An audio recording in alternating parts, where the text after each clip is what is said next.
दोस्तों, गज़ल और नज़्म में ये बेसिक फ़र्क होता है कि गज़ल किसी एक थॉट के आसपास नहीं बुनी जाती है और नज़्म जो है वो आमतौर पे एक थॉट, एक ख्याल के आसपास बुनी जाती है।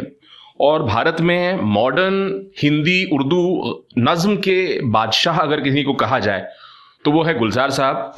उनकी लिखी हुई एक नज़्म जो उन्होंने बहुत लाजवाब तरीके से पढ़ी है। अमेरिका में एक हिंदी साहित्य सम्मेलन हुआ था, उसका वीडियो भी यूट्यूब पे है, तो अगर आपने वो नहीं देखा है तो आप ज़रूर देखिए। गुलजार साहब की आवाज़ में और उनके स्टाइल में इसको सुनने का मज़ा अलग है। मैं कोशिश कर रहा हूँ उन सब के लिए जिन्होंने ये नज़्म नहीं सुनी है, ताकि ये मेरी टूटी फूटी आवाज़ में सुनने के बाद और गुलजार साहब का जो ओरिजिनल वीडियो है वो ज़रूर देखें यूट्यूब पे। नज़्म का उन्वान है, मकां की ऊपरी मंजिल पे अब कोई नहीं रहता। मकां की ऊपरी मंजिल पे अब कोई नहीं रहता, वो कमरे बंद हैं कब से। वो 24 सीढ़ियां जो उन तक पहुंचती थीं अब ऊपर नहीं जाती। मकां की ऊपरी मंजिल पे अब कोई नहीं रहता। वहां कमरों में इतना याद है मुझको, खिलौने एक पुरानी टोकरी में भर के रखे थे। बहुत से तो उठाने फेंकने रखने में चूरा हो गए। वहां एक बालकनी भी थी जहां एक बेंत का झूला लटकता था। मेरा एक दोस्त था तोता, वो रोज आता था, उसको एक हरी मिर्ची खिलाता था। उसी के सामने एक छत थी जहां पर एक मोर बैठा आसमां पर रात भर मीठे सितारे चुगता रहता था। मेरे बच्चों ने वो देखा नहीं, वो नीचे की मंजिल पे रहते हैं जहां पर पियानो रखा है, पुराने पारसी स्टाइल का, फ्रेजर से खरीदा था, मगर कुछ बेसुरी आवाजें करता है कि उसकी रीड्स सारी हिल गई हैं, सुरों के ऊपर दूसरे सुर चढ़ गए हैं। उसी मंजिल पे एक पुश्तैनी बैठक थी जहां पुरखों की तस्वीरें लटकती थीं। मैं सीधा करता रहता था, हवा फिर टेढ़ा कर जाती। बहू को मूंछों वाले सारे पुरखे क्लीशे लगते थे। बहू को मूंछों वाले सारे पुरखे क्लीशे लगते थे।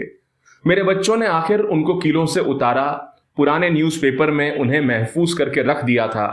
मेरा भांजा ले जाता है फिल्मों में, कभी सेट पर लगाता है, किराया मिलता है उनसे।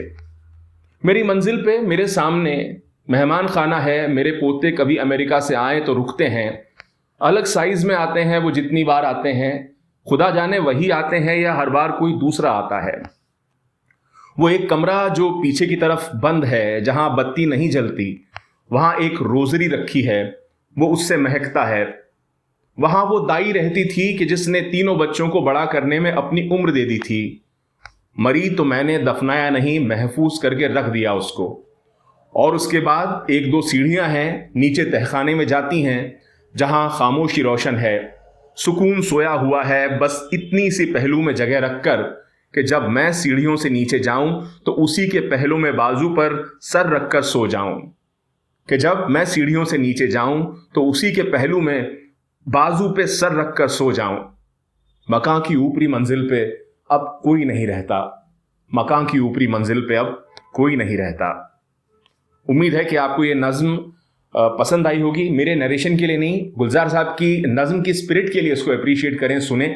और उनकी कविता मेरी आवाज़ में आप क्या सुनना चाहेंगे, आप मुझे कमेंट बॉक्स में आप ज़रूर बताइएगा। बहुत बहुत शुक्रिया, थैंक यू।